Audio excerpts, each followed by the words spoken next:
Assalamualaikum warahmatullahi wabarakatuh. Innal hamdalillah nahmaduhu wa nasta'inuhu wa nastaghfiruh wa na'udzu billahi min shururi anfusina wa sayyiati a'malina may yahdihillahu fala mudilla lahu wa may yudlil fala hadiya lahu. Asyhadu an la ilaha illallah wahdahu la syarika lahu wa asyhadu anna Muhammadan abduhu wa rasuluh. Ya ayyuhalladzina amanu ittaqullaha haqqa tuqatih wa la tamutunna illa wa antum muslimun. Amma ba'du. Fa inna ahsanal kalami kalamullah wa khairal hadi hadi Muhammadin sallallahu alaihi wasallam wa syarrul umuri muhdatsatuha wa kullu muhdatsatin bid'ah wa kullu bid'atin dhalalah wa kullu dhalalatin finnar. Ikhwani fid din, a'azzani Allah wa iyyakum jami'an. Bersyukur kita pada Allah Subhanahu wa taala, malam ini kita dapat bertemu kembali di majelis yang mulia ini.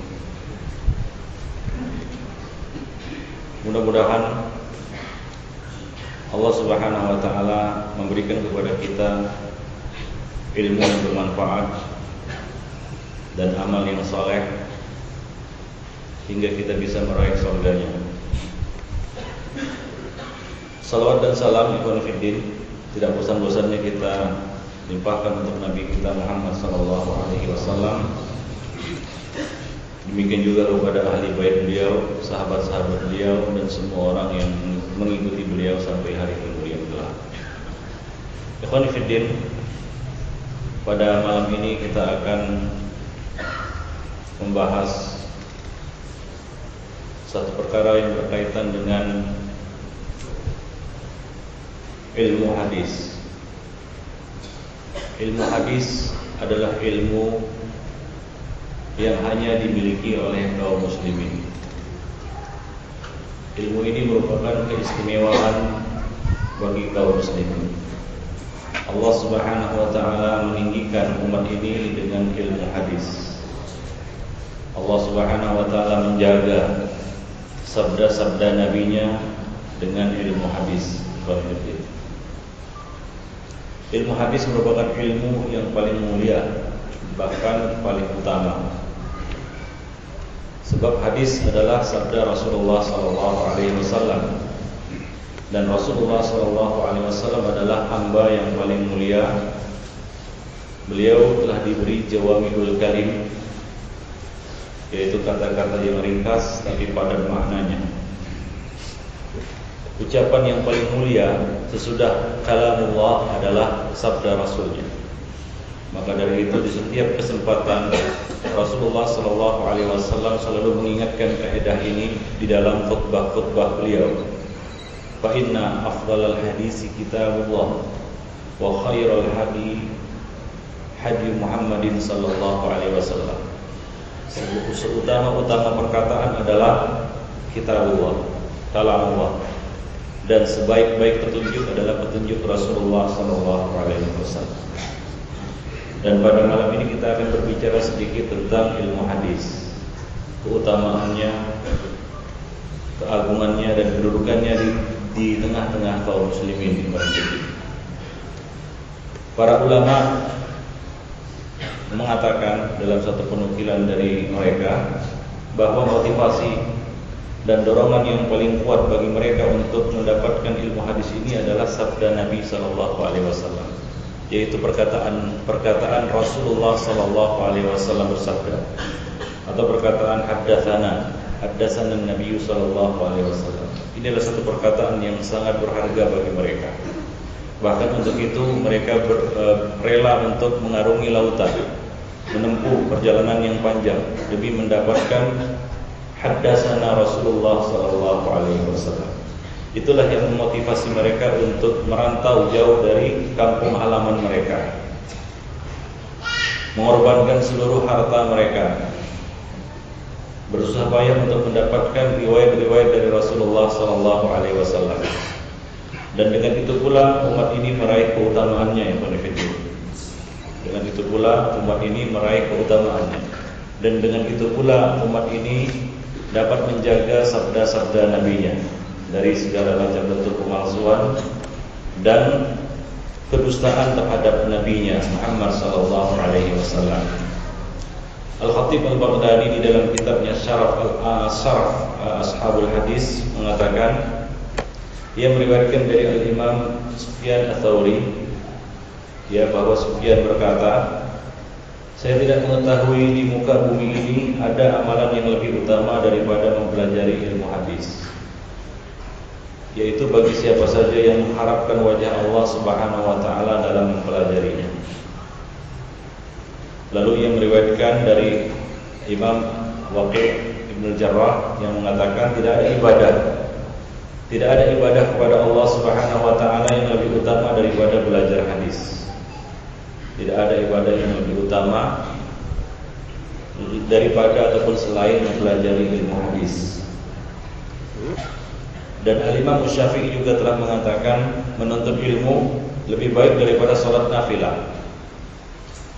Menuntut ilmu lebih baik daripada mengerjakan salat nafilah. Kemudian Al-Khatib mengomentari perkataan ini, beliau mengatakan, masih di dalam buku beliau yaitu Syaraf Ashabul Hadis, beliau mengatakan belajar ilmu hadis pada zaman sekarang ini lebih baik daripada semua ibadah-ibadah sunnah. Karena sunnah-sunnah mulai terkikis dan tidak dikenal. Sementara berbagai bid'ah dan pelakunya merajalela di mana-mana. Kalau seorang mengerjakan amalan-amalan sunnah, maka itu terbatas hanya untuk dirinya saja. Sementara kalau seseorang itu menuntut ilmu hadis, maka faedahnya itu berguna bagi dirinya dan juga bagi orang lain. Kemarin sudah kita sampaikan perkataan Al-Imam Abdurrahman bin Mahdi atau Abdurrahman bin Mahdi. Dia mengatakan, dia pernah ditanya, apakah yang lebih engkau sukai? Mana yang lebih engkau sukai? Allah Subhanahu wa taala mengampuni dosamu atau engkau menghafal satu hadis? Atau engkau menghafal satu hadis? Maka ia menjawab, menghafal satu hadis lebih aku sukai daripada Allah Subhanahu wa taala memberikan ampunan untuk diriku. Tentu saja setiap kita mengharapkan ampunan dari Allah Subhanahu wa taala. Namun di sini dilihat dari maslahat yang dihasilkan. Karena dengan menghafal hadis berarti ia telah memberikan manfaat bagi dirinya dengan ilmu dan pengamalannya. Ilmu terhadap hadis itu dan pengamalannya, yaitu dia bisa mengamalkannya, serta memberikan kemanfaatan kepada orang lain dengan menunjukkan orang lain kepada hadis tersebut, mengajarkan dan menyampaikan hadis ini kepada orang lain. Dengannya sunnah Rasulullah SAW akan terpelihara. Adapun pengampunan dosa itu hanya sebatas kemanfaatannya hanya untuk dirinya saja, tidak berimbas kepada orang lain. Maka dari itu Ibn Mahdi mengatakan, menghafal satu hadis lebih aku sukai daripada Allah Subhanahu wa taala mengampuni diriku. Demikian ikhwan rahimani wa rahimakumullah jami'an. Al-Allamah Al-Muhaddis Ahmad Syakir mengatakan, menjelaskan di dalam kitabnya Syarah Alfiyah As-Suyuti, beliau mengatakan, adapun pada masa sekarang ini, itu pada masa khatib. Al-Khatib mengatakan pada masa sekarang ini, kata beliau, menuntut ilmu hadis itu lebih aku sukai daripada mengerjakan amalan-amalan sunnah. Itu pada masa siapa? Al-Khatib Al-Baghdadi. Bagaimana pula dengan masa sekarang ini, bagaimana pula dengan masa kita sekarang ini, yang tentunya bid'ah pada masa sekarang ini lebih banyak dan lebih tersebar luas, lebih merajalela daripada pada masa Khatib Al-Baghdadi. Maka dari itu menuntut ilmu hadis yang sudah mulai langka sekarang ini merupakan suatu keutamaan yang sangat disayangkan kaum muslimin pada hari ini tidak mengetahui keutamaan itu. Al-Allamah Muhaddis Ahmad Syakir mengatakan, adapun pada masa kita sekarang ini, manusia telah meninggalkan periwayatan hadis secara umum. Lalu mereka tidak menyibukkan diri dengan hadis kecuali sedikit sekali. Jarang kita melihat, kata beliau, ada di antara mereka orang yang rajin mempelajari ilmu sunnah, yaitu ilmu hadis, mempelajari sanad-sanad hadis, kecuali hanya beberapa orang ulama yang dikenal ketekunannya di dalam masalah ini. Sebagai contoh, Syekh Al-Muhaddis Al-Allamah Muhammad Nasiruddin Al-Albani. Sesudah beliau, umat disibukkan dengan fitnah-fitnah yang tidak berujung pangkal, yang justru menjauhkan mereka dari kebaikan. Mungkin butuh waktu yang panjang, ikhwan fillah azanillah wa iyyakum jami'an, untuk melahirkan orang seperti Syekh Muhammad Nasiruddin Al-Albani, Al-Alim Al-Allamah Muhammad Nasiruddin Al-Albani. Dan kita tahu bagaimana perjuangan Syekh Al-Allamah Muhaddis Al-Imam Muhammad Nasiruddin Al-Albani hingga mencapai kedudukan yang tinggi itu. Beliau adalah nasir sunnah pada abad sekarang ini. Dapatkah kita bayangkan jika Syekh Al-Albani menyibukkan seperti sibuknya orang-orang sekarang ini, tahdir-tahdiran kesana kemari, ya, saling mencela satu sama lainnya, menyibukkan diri dengan qil wal qal, qala fulan wa qala fulan. Apakah kira-kira beliau bisa meraih dan mendapatkan keutamaan tersebut? Tentunya tidak. Saya kira tidak, dan antum semua pasti sepakat bahwa Syekh Al-Albani tidak akan meraih kedudukan yang tinggi itu dengan menyibukkan diri qil wal qal, ya, tahdir sana tahdir sini, ya, kemudian ya apalagi kita katakan menyibukkan diri dengan hal-hal yang tidak bermanfaat seperti sibuk tenggelam dalam urusan-urusan dunia dan berpaling dari ilmu hadis. Ikhwan fillah. Oleh karena itu para thalabul ilmi, para penuntut ilmu hendaklah memfokuskan perhatian mereka untuk tetap menjaga ilmu ini. Jarang kita lihat di antara mereka ada orang yang rajin mempelajari ilmu-ilmu sunnah, apalagi menjumpai orang yang pantas disebut ahli hadis sekarang ini. Pantas disebut ahli hadis. Hanya di beberapa tempat yang masih menjaga tradisi periwayatan ataupun sanad-sanad hadis. Ya, menjaga tradisi sanad-sanad hadis. Adapun yang lainnya mereka sudah melupakan itu. Syekh Ahmad Syakir melanjutkan, sedangkan menghafal hadis telah terputus jejaknya dan telah diakhiri oleh Al-Hafiz Ibnu Hajar, kemudian As-Sakhawi dan As-Suyuti lebih mendekati sebutan Al-Hafiz. Lalu tidak tersisa lagi seorang pun setelah keduanya. Ya, sekarang ini tentunya kita katakan para huffazul hadis, ya, boleh dikatakan hampir kita katakan tidak ada jejaknya lagi. Ya, tidak tersisa lagi di atas muka bumi, kecuali sedikit dan mungkin ya dapat dihitung dengan jari. Jarang kita dengar orang-orang yang menghafal ataupun hafal Sahih Bukhari dan Sahih Muslim, atau Kutubus Sittah, atau kitab-kitab hadis yang lainnya. Ini menunjukkan penurunan, kemunduran sebenarnya. Padahal itu dulu merupakan keistimewaan Ahlus Sunnah wal Jamaah, merupakan keistimewaan ahli hadis, dan merupakan salah satu bukti ketinggian derajat mereka. Mereka disegani oleh musuh-musuh mereka, disegani oleh bangsa-bangsa lainnya atau umat-umat lainnya dengan ilmu hadis ini. Di sinilah letak kekuatan kaum muslimin. Dan kita bisa lihat bagaimana kita katakan kedudukan dan harumnya nama Syekh Al-Albani bukan hanya di kalangan Ahlus Sunnah wal Jamaah saja, bahkan di kalangan ahli bid'ah, bahkan di kalangan orang-orang kafir. Mereka begitu menghormati dan karena mereka tahu apa yang beliau bawa dan apa yang beliau miliki. Azani Allah wa iyyakum. Jarang sekarang ini umat menyadari bahwa ilmu hadis ini merupakan kekuatan bagi umat ini. Bahwa umat ini tidak akan memiliki kekuatan tanpa ilmu ini. Karena ilmu ini tidak akan didapat pada umat-umat yang lainnya. Azani Allah wa iyyakum. Oleh karena itu wajarlah ya seorang ulama, Allamah Al-Muhaddis Ahmad Syakir sangat menyayangkan turunnya ghirah, kita katakan hilangnya ghirah dan memudarnya keseriusan dan semangat kaum muslimin untuk menuntut ilmu hadis, menghafal hadis dan mengejar riwayat-riwayat hadis-hadis Rasulullah SAW. Dan ikhwan fillah, ketahuilah bahwa tidak ada yang membenci ilmu hadis ini kecuali ahli bid'ah. Tidak ada yang membenci hadis dan ilmu hadis kecuali ahli bid'ah. Ikhwan fillah, ada sebuah riwayat dari Al-Hakim yang ini disebutkannya di dalam kitab Muqaddimah Ma'rifat Ulumul Hadis. Al-Hakim mengatakan, ya bagaimana dahulu ya para ulama menggolongkan orang-orang yang membenci ilmu hadis itu sebagai orang-orang ataupun ahli bid'ah. Al-Hakim mengatakan, saya telah mendengar Abu Nasr Ahmad ibn Sahal al-Faqih di kota Bukhara Kota Bukhara adalah kota tempat asal Al-Imam Al-Bukhari, yaitu di Rusia Selatan sekarang ini. Aku mendengar Abu Nasr bin Salam Al-Faqih mengatakan, tidak ada seorang pun yang lebih berat dan lebih dibenci oleh kaum yang menyimpang daripada mendengarkan hadis. Itu tidak ada sesuatu yang lebih dibenci oleh ahli bid'ah selain mendengarkan hadis dan meriwayatkannya dengan bersanad. Ya kemarin ya di Lombok Timur kita jelaskan bahwasanya kaum yang paling benci dengan sanad ini adalah siapa? Sufi. Sufi paling benci dengan ilmu hadis. Bahkan mereka menjadikan syiar mereka adalah memusuhi ilmu hadis dan ahli hadis. Kemudian ia menceritakan, saya mendengar Syekh Abu Bakar Ahmad bin Ishaq Al-Faqih saat berdialog dengan seseorang.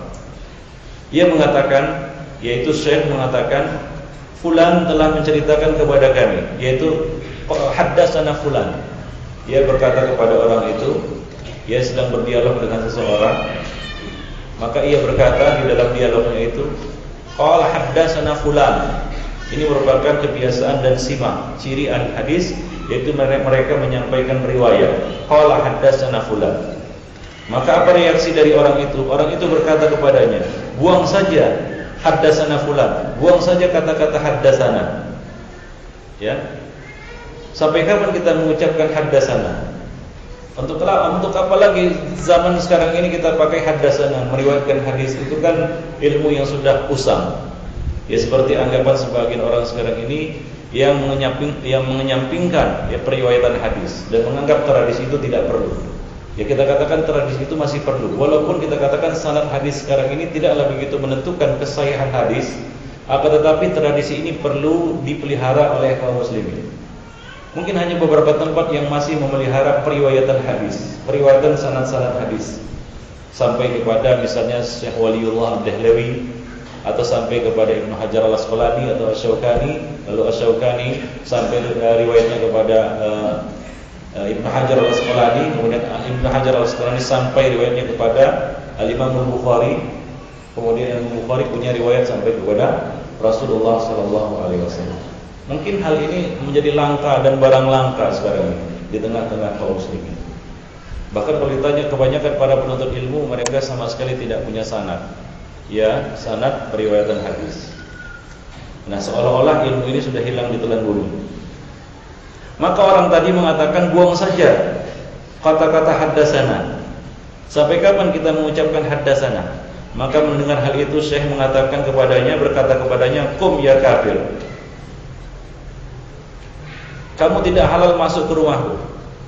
Pergi keluar wahai kafir.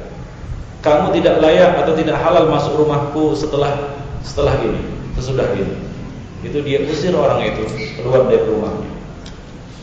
Lalu ia menoleh ke arah kami seraya berkata, setelah orang itu keluar, maka ia menoleh ke arah kami dan berkata, "Saya belum pernah berkata kepada siapapun jangan masuk rumahku kecuali kepada orang ini." Nah demikian yaitu beliau belum pernah marah seperti kemarahan beliau pada saat kemarahan seperti itu selain kepada orang ini. Ya, karena melihat ketika ia mendapati orang ini menolak hadis Rasulullah sallallahu alaihi wasallam, membenci hadis Rasulullah sallallahu alaihi wasallam, maka beliau pun mengusir orang itu. Ya demikian pula banyak sekali riwayat-riwayat dari para ulama dahulu di mana mereka mengusir dan tidak mau mendengar orang-orang yang membenci hadis Rasulullah sallallahu alaihi wasallam, bahkan mereka menggolongkan orang-orang itu sebagai orang-orang zindik. Adapun urgensi ilmu hadis ini tidak diragukan lagi bagi siapa saja di antara kaum muslimin yang memiliki akal sehat bahwa ilmu hadis adalah ilmu syariat yang paling penting. Ilmu hadis masuk ke dalam hampir semua cabang-cabang agama. Ilmu fikih membutuhkan ilmu hadis. Akidah, ilmu akidah, usuluddin juga membutuhkan ilmu hadis.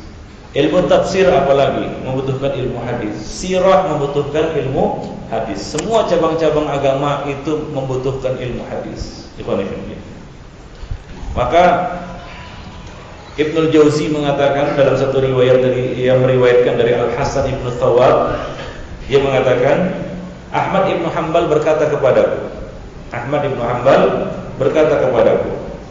saya tidak mengetahui manusia pada satu zaman pun yang paling butuh belajar ilmu hadis daripada zaman ini.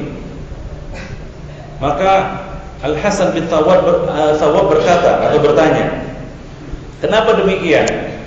Maka ia menjawab, karena berbagai bid'ah telah merajalela. Barang siapa yang tidak mengetahui hadis, barang siapa yang tidak mempelajari ilmu hadis, maka ia pasti jatuh di dalamnya. Apalagi sekarang ini bertebaran kita katakan riwayat-riwayat yang antah berantah tidak diketahui asal usulnya. Maka disinilah ya, pada masa sekarang inilah, pada zaman seperti sekarang inilah, kaum muslimin sangat membutuhkan ilmu hadis tersebut. Nah, Imam Ahmad mengatakan itu pada zaman beliau. Lalu bagaimana pula pada masa sekarang ini? Ikhwanifiddin, a'azanillahu wa iyyakum, di mana ya ulama-ulama hadis menjadi sesuatu yang sangat langka dan jarang ditemukan. Imam Ahmad mengatakan, saya tidak mengetahui manusia pada satu zaman apapun yang paling butuh belajar ilmu hadis selain pada masa sekarang ini, kata beliau. Itu pada masa beliau. Bagaimana pula pada masa sekarang ini? Tentunya manusia sangat membutuhkan ilmu hadis. Kemudian beliau mengatakan, barang siapa yang tidak mengetahui hadis dan ilmu hadis, maka ia pasti jatuh ya di dalam berbagai macam bentuk-bentuk bid'ah dan kesalahan. Ya, berbagai macam bentuk bid'ah dan kesalahan. Ikhwanifiddin, azani Allah wa iyyakum. Dan Ibnu Shalah, ya, Ibnu Shalah di dalam Muqaddimah Ibnu Shalah, ya, Muqaddimah kitabnya yaitu Ulumul Hadis, Muqaddimah Ibnu Shalah, dia mengatakan ilmu hadis adalah ilmu yang paling banyak masuk dalam berbagai cabang ilmu, terutama ilmu fikih yang menjadi inti sumbernya. Sebab dalil-dalil fikih itu harus bersumber dari Al-Quran dan dari hadis-hadis Rasulullah SAW. Dan tentunya masalah-masalah fikih itu banyak bersandar kepada dalil-dalil dari hadis-hadis Rasulullah. Karena hadis-hadis Nabi ini menjelaskan apa yang mujmal dan global yang terdapat di dalam kitabullah. Seperti misalnya perintah aqimus shalah, maka perincian tentang pelaksanaan ibadah salat itu banyak kita temukan di dalam hadis-hadis Nabi. Maka ilmu fikih ini bersandar mutlak kepada ilmu hadis. Maka dari itu para fuqaha sangat membutuhkan ilmu hadis. Kalau kita lihat seorang fuqaha tidak menguasai ilmu hadis, maka dia banyak jatuh dalam kesalahan-kesalahan. Sebagai contoh, coba lihat Said Sabiq yang telah menulis kitab apa? Kitabnya Fikih Sunnah. Ini adalah kitab fikih. Tapi coba lihat ya, ketika dia tidak menguasai ilmu hadis, apa yang terjadi? Banyak ditemukan kesalahan-kesalahan di dalamnya. Ya, dia banyak bersandar kepada hadis-hadis yang ternyata tidak sahih. Ya, atau menganggap satu hadis itu dhaif atau tidak, dia tidak menyebutkan referensinya, sementara ada hadis sahih di dalam bab itu. Atau mendhaifkan hadis-hadis yang ternyata ada di dalam Sahih Bukhari dan Muslim. Nah, ini bisa terjadi karena ia tidak menguasai ilmu hadis. Ikhwanifiddin, azani Allah wa iyyakum jami'an. Demikian pula di dalam bab ilmu akidah. Ya, siapa saja yang berbicara tentang akidah, maka dia harus menguasai ilmu hadis agar dia tidak membangun akidahnya dengan atau berdasarkan hadis-hadis yang dhaif, hadis-hadis yang palsu bahkan, atau hadis-hadis yang tidak diketahui asal usulnya. Berapa banyak sekarang ini akidah-akidah kaum muslimin yang dibangun di atas kita katakan hadis-hadis yang dhaif, hadis-hadis yang dhaif. Nah, demikian. Oleh karena itu, orang-orang yang berbicara di dalam bab akidah atau usuluddin, maka dia harus mengetahui ilmu hadis ini. Demikian pula di dalam bab tafsir. Ahli tafsir atau mufassirin harus menguasai ilmu hadis.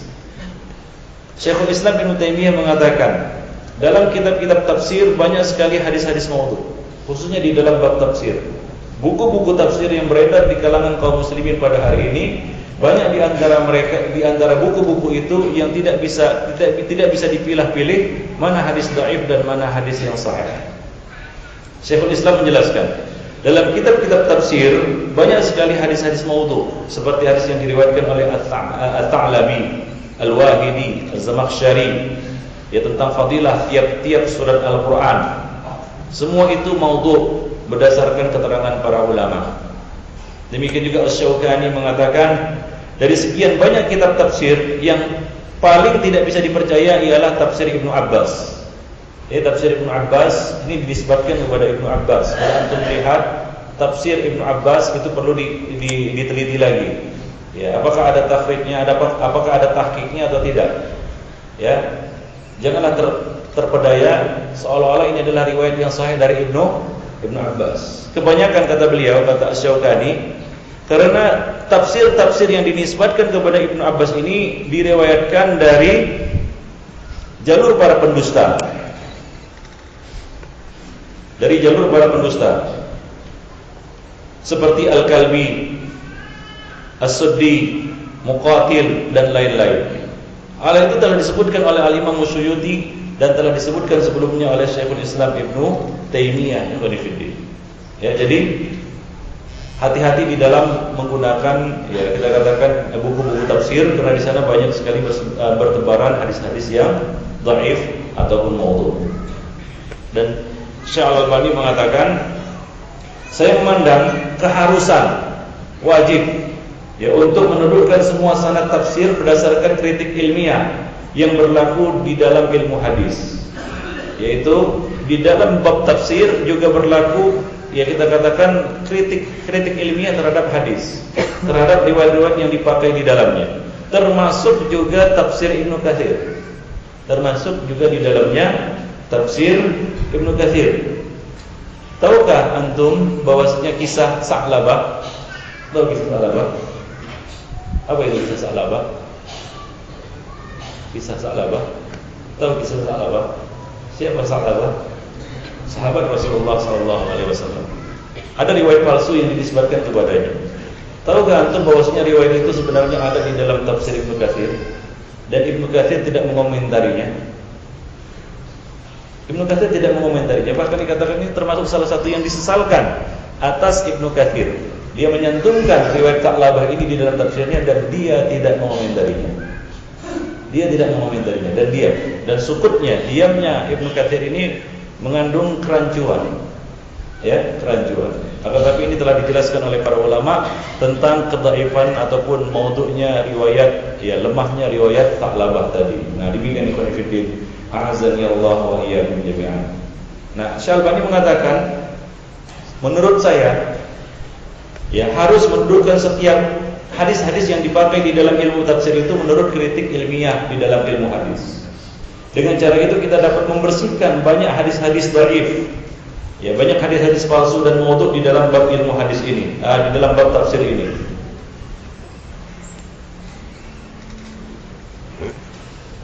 Yang masih banyak dan masih ada dalam kitab-kitab tafsir. Para ulama hanya mendiamkannya. Karena demikian banyak dan sulit untuk membersihkannya, Ibn Fiddin. Demikian kata beliau. Jadi coba lihat, ya banyak sekali cabang-cabang di dalam agama, bab-bab di dalam agama yang sangat membutuhkan ilmu tafsir, ilmu fikih, ilmu akidah, ya, ilmu tafsir, bahkan ilmu sirah Rasulullah sallallahu alaihi wasallam. Banyak sekali di sana riwayat-riwayat yang palsu, yang tidak benar dinisbatkan kepada Rasulullah sallallahu alaihi wasallam. Ya, ada buku mungkin ya bisa dijadikan rujukan di dalam kitab sirah, yaitu Al-Fusul fi Siratir Rasul, tulisan Ibnu Katsir yang sudah ditakhrij dan diperiksa hadisnya oleh Salim bin Id Al-Hilali. Ya, itu bagus ya bukunya. Di situ beliau menyebutkan kritik ataupun takhrij hadis secara lengkap dan secara panjang lebar. Mungkin itu bisa dijadikan sebagai rujukan di dalam kitab sirah dan beberapa buku-buku sirah lainnya yang berdasarkan kepada kritik ilmiah di dalam ilmu hadis. Demikian ikhwan fillah azani Allah wa iyyakum jami'an.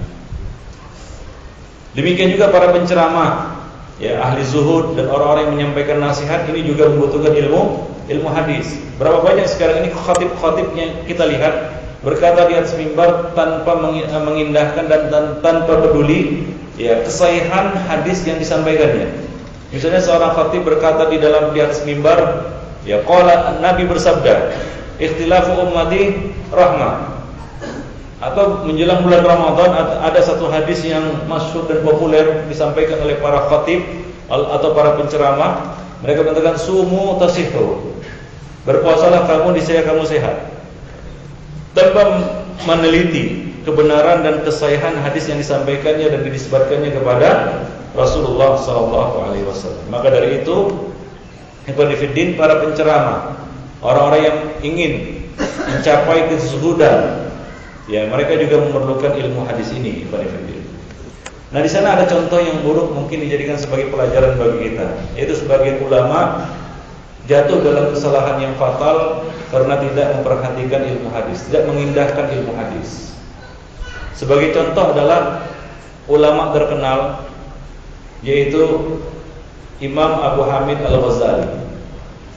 Kita semua kenal siapa? Abu Hamid Al-Ghazali, Al-Imam Al-Ghazali.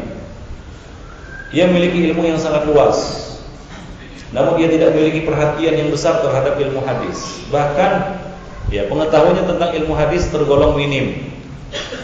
Ya, Ibnu Katsir mengatakan, ini bukan apa nama kita katakan, bukan kita yang menghukuminya seperti itu, tapi berdasarkan perkataan para ulama. Ya, bahwasanya Al-Imam Al-Ghazali dengan keluasan ilmunya, namun sangat disayangkan ia tidak memiliki ilmu hadis. Maka dari itu ia banyak jatuh dalam kesalahan di dalam buku-buku karangannya. Ibnu Katsir menyebutkan ya tentang Al-Ghazali, dari Al-Ghazali sendiri. Ya, beliau bahwasanya ia mengatakan, Al-Ghazali sendiri mengakui, saya adalah orang yang hanya memiliki perbendaharaan sedikit dalam ilmu hadis. Ini perkataan dan pengakuan dari Al-Imam Al-Ghazali sendiri. Ya, ia mengatakan saya adalah orang yang hanya memiliki sedikit perbendaharaan ilmu hadis. Dan kita juga dapat melihat contoh yang lainnya, yaitu Al-Imam Abu Hanifah.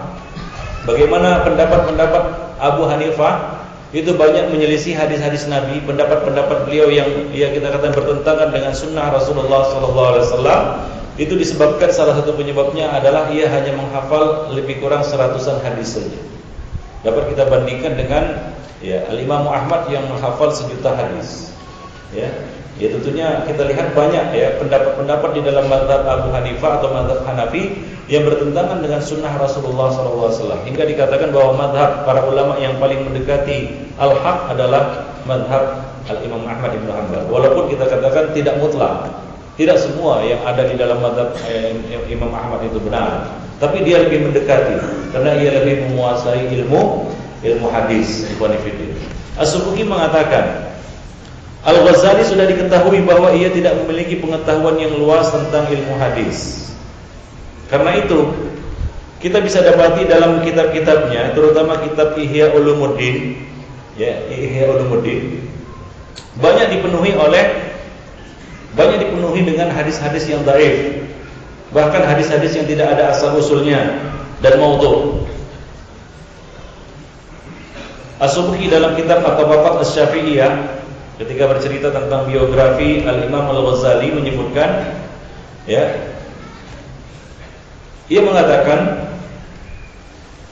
bahwa hadis-hadis yang tidak memiliki asal usul dan ternyata dan maudhu', ya, di dalam buku Ihya Ulumuddin itu mencapai sekitar 1.000 hadis.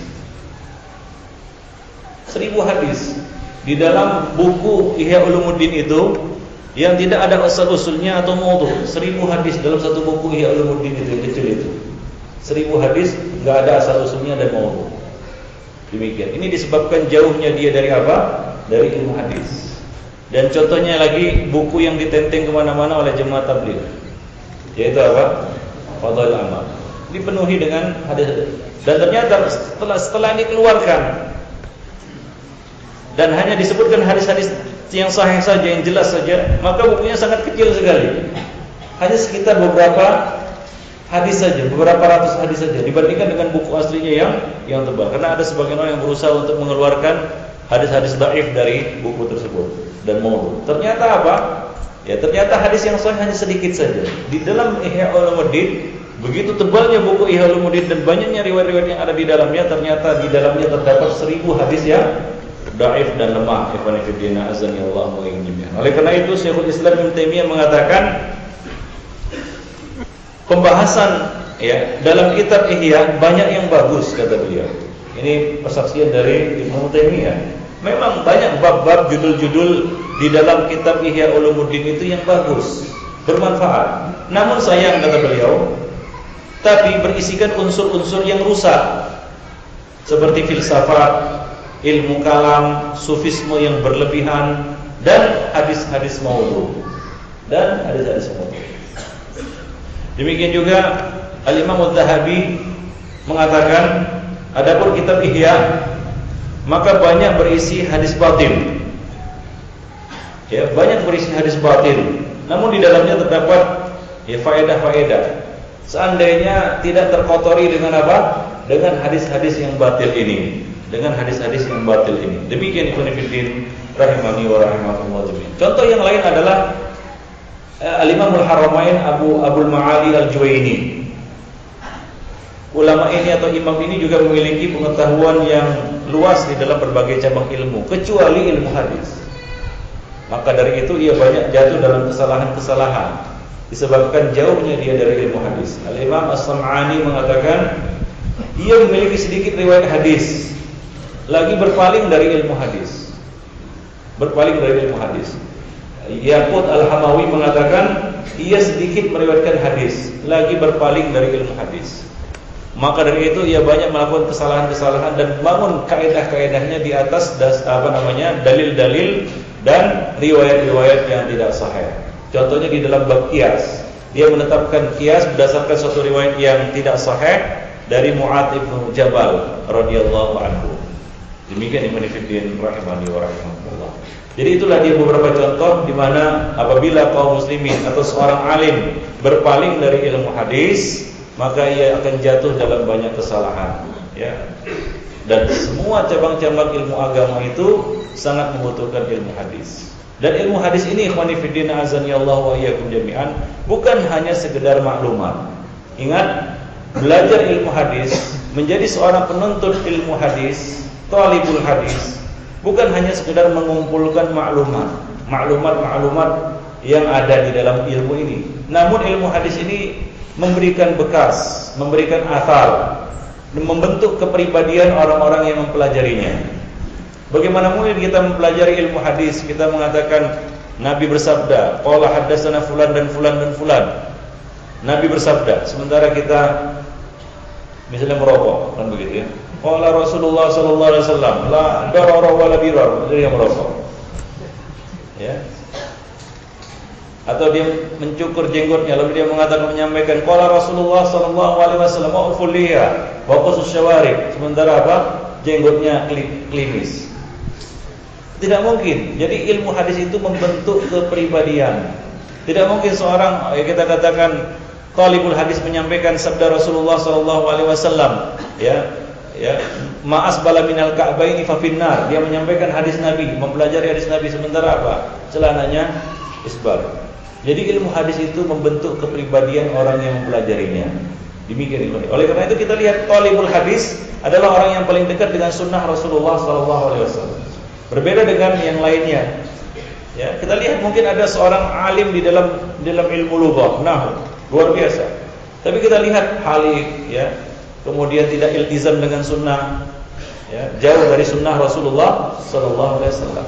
Nah, talibul hadis, penuntut ilmu hadis memiliki keistimewaan dan keutamaan berbeda dengan yang lainnya. Ibn Fiddin, azani Allah wa iyyakum. Jadi ilmu hadis ini harus memberikan bekas dan athar pada diri orang yang menuntutnya. Bukan hanya sekedar maklumat yang dikumpulkan dalam otak. Kalaulah demikian maka ahli hadis pada zaman sekarang ini adalah komputer. Itu ahli hadis. Kenapa? Banyak sekali maklumat di dalamnya. Ahli hadis itu bukan hanya sekedar mengumpulkan maklumat, tapi dia juga harus beradab dengan adab-adab yang ada di dalam hadis-hadis Rasulullah sallallahu alaihi wasallam. Dia adalah orang yang terdepan di dalam mengamalkan sunnah-sunnah Rasulullah, karena dia adalah hafizul hadis, orang yang menjaga hadis Nabi. Hafiz dalam artian menghafal dan menjaganya. Ya, menjaganya dalam bentuk apa? Dalam bentuk amalan. Maka dari itu Syekhuna, yaitu Al-Hafiz Sana'ullah Zahidi, di dalam kitabnya Al-Fusul fi Mustalahi Hadisir Rasul. Ini buku tentang apa ini? Al-Fusul fi Mustalahi Hadisir Rasul. Tentang apa buku ini? Kalau dari judulnya, buku ini tentang apa? Mustalah hadis. Ini buku kitab mustalah hadis. Biasanya kalau membahas satu cabang ilmu itu dipelajari awalnya adalah tentang 10 perkara pokok. Definisinya kan begitu ya. Kemudian sumber penggaliannya, siapa peletaknya kan begitu, apa faedahnya, samarahnya dan lain-lain sebagainya. 10 perkara dasar di dalam setiap cabang ilmu. Namun di dalam buku mustalah beliau ini tidak sebagaimana buku-buku mustalah lainnya. Beliau memulai fasal pertama dalam buku beliau itu ya dengan satu fasal. Beliau mengatakan faslun fi adabit talib. Itu bab pertama, itu fasal pertama. Ini mengisyaratkan kepada kita atau mengingatkan kita ya bahwa pentingnya adab bagi seorang talibul hadis. Bahwa talibul hadis adalah orang yang pertama kali beradab dengan adab-adab sunnah. Maka dari itu mereka dahulu mengatakan kanu yata'allamuna al-hadiya qabla ay yata'allamuna al-ilma. Bahwa mereka dahulu lebih dulu mempelajari adab sebelum mereka mempelajari ilmu. Nah demikian. Jadi beliau di dalam buku beliau Al-Fusul fi Mustalahi Hadisir Rasul, bab pertama, fasal pertama dalam buku itu beliau cantumkan faslun fi adabit talib. Kalau buku-buku mustalah lainnya biasanya bab pertama apa? Tentang apa itu definisi hadis sahih, kan gitu ya? Apa tidak. Beliau tidak memulainya dari situ. Beliau memulainya dari mana? Dari faslun fi adabit talib. Fasal tentang adab-adab seorang talibul hadis. Beliau menceritakan apa-apa saja yang harus dimiliki oleh seorang penuntut ilmu hadis. Sebelum dia melangkah mempelajari ilmu ini, dia harus tahu adab-adabnya. Kemudian beliau menjelaskan di dalam buku beliau itu, awwalu ma yajibu ala talibi hadisir rasul ayyukhlisa niyatahu fi talabihi. Hendaklah seorang penuntut hadis Nabi, ya, orang yang menuntut ilmu tentang hadis Nabi, hendaklah dia mengikhlaskan niatnya di dalam menuntut ilmu hadis ini. Bi ayyakuna qasduhu bidzalika wajhullah subhanahu wa ta'ala, yaitu tujuannya dan maksudnya, niatnya adalah mengharapkan wajah Allah subhanahu wa ta'ala lillahi ta'ala. Wa la yattakhidh hadzal ilma dhari'atan ila syai'in minal aghrad ad-dunyawiyah. Janganlah dia jadikan ilmu ini sebagai satu tujuan atau batu loncatan untuk meraih materi-materi dunia. Abu Hurairah meriwayatkan secara marfu' Nabi SAW bersabda atau mengatakan, "Man ta'allama ilman mimma yubtagha bihi wajhullah la yata'allamuhu illa liyusiba bihi 'aradan minad dunya lam yajid 'urfal jannah yaumal qiyamah." Barang siapa yang menuntut ilmu yang seharusnya dia tuntut untuk mengharapkan wajah Allah, yaitu ikhlas, namun ternyata dia tidak menuntutnya melainkan untuk mengharapkan atau mendapatkan materi dunia, maka dia tidak akan mendapatkan urfal jannah, yaitu wanginya surga, aroma surga pada hari kiamat. Ikhwanifiddin rahimani wa rahimakumullah jami'an. Kemudian yang kedua, wa yajibu alaihi ayajtahida fi tahalli bil akhlaqid dzakiyah wal adabil mardiyah asna at-talabi wa ba'dahu. Saya mengatakan wajib atasnya untuk bersungguh-sungguh menghiasi diri dengan akhlak-akhlak yang suci, akhlak-akhlak yang luhur, dan adab-adab yang diridhai ketika dia menuntut ilmu hadis dan sesudah dia menuntut ilmu hadis, ketika dia dalam proses belajar maupun sesudah itu. Waqad rawa Abu Darda marfu'an. Abu Darda telah meriwayatkan secara marfu', "Ma min syai'in yudha'u fil mizan athqalu min husnil khuluq." Tidak ada sesuatu pun yang lebih berat yang diletakkan di atas timbangan seorang insan pada hari kiamat melebihi husnul khuluq. Nah demikian Ibnu Fiddin a'azzani Allah wa iyyakum. Dan juga Abdullah bin Amr meriwayatkan secara marfu dari Rasulullah sallallahu alaihi wasallam, "Khiyarukum ahasinukum akhlaqan." Sebaik-baik kamu adalah yang paling baik akhlaknya. Maka Abu Asim An-Nabil mengatakan rahimahullah, "Man talaba hadzal hadis faqad talaba a'lal umur." Barang siapa yang menuntut ilmu hadis, berarti dia telah mengejar suatu perkara yang sangat tinggi, yang sangat agung, sangat luhur. Fayajibu ayyakuna khairan nas, maka wajib dia menjadi orang yang terbaik. Ya, dia adalah talibul hadis, maka dia harus menjadi orang yang terbaik ya daripada yang lainnya. Ikhwani fillah, azza Allah wa iyyakum jami'an. Kemudian yang ketiga adalah wa yajibu alaihi ay ya'mala bima yasma'uhu minal ahadits. Hendaklah dia mengamalkan apa yang dia ketahui, yang telah dia pelajari dari hadis-hadis Rasulullah sallallahu alaihi wasallam. Ya. Dia mengamalkan hadis-hadis tersebut. Berdasarkan riwayat yang sampai kepada kita dari Abu Hurairah radhiyallahu anhu, la tazulu qadama 'abdin yaumal qiyamah hatta yus'ala an arba'. Di antaranya adalah an ilmihi fima amila bih. Ya, tentang ilmunya, apa yang telah dia amalkan, yang telah dia lakukan, yang telah dia terapkan dari ilmu yang telah dipelajarinya itu. Kemudian yang keempat, di antara adab seorang menuntut ilmu hadis adalah wa yajibu alaihi ayyu'azzim wa yuwaqqir shaykhahu wa yahtarimuhu ihtiraman. Hendaklah dia menghormati, memuliakan ya gurunya atau syekhnya. Ya, man lam yashkurin nas la yashkurillah. Barang siapa yang tidak berterima kasih kepada manusia, maka dia tidak bersyukur kepada Allah Subhanahu wa taala. Dan syekhnya adalah orang yang paling berjasa kepadanya karena telah mengajarkan hadis-hadis Nabi ini kepada dirinya, maka hendaklah dia mensyukurinya dan menghormatinya. Hal jazaa'ul ihsan illa al-ihsan. Laisa minna man lam yarham saghirana wa yuwaqqir kabirana wa ya'lam li alimina haqqahu. Bukan dari golongan kami orang yang tidak menyayangi orang yang lebih muda dari kami, tidak menghormati orang yang lebih tua dari kami, dan tidak mengetahui hak orang-orang alim di antara kami. Demikian itu. Kemudian yang kelima, di antara adab seorang penuntut ilmu hadis adalah Allah yajibu alaihi alla yabkhal bima yasma' wa yafham ala ikhwanihi minat talabah alladziina hum dunahu fil fahmi. Ya. Iya, janganlah ia bakhil. Janganlah dia bakhil terhadap apa yang telah didengarnya dan dipahaminya dari ilmu hadis itu terhadap rekan-rekannya yang mungkin pemahamannya di bawahnya. Yaitu janganlah dia menyembunyikan ilmu, janganlah dia bakhil terhadap ilmu, janganlah dia menyembunyikan ilmu itu terhadap rekan-rekannya yang lain, sesama penuntut ilmu hadis. Hendaklah dia berbagi, ya, hendaklah dia berbagi dengan mereka. Imam Malik mengatakan, qala al-Imam Malik rahimahullah, min barakatil hadis ifadatu ba'dihim ba'dha. Di antara keberkatan ilmu hadis itu adalah saling memberikan faedah satu sama lainnya. Maka janganlah kita bakhil berbagi ilmu dengan yang lainnya, apalagi itu adalah ilmu hadis. Ya, nah demikian Ibnu Fiqih.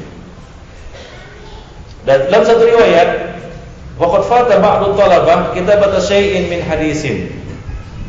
Bahwa dalam suatu kita katakan kesempatan, ada sebagian penuntut ilmu atau sebagian murid yang terluput mencatat beberapa hadis dari syekh.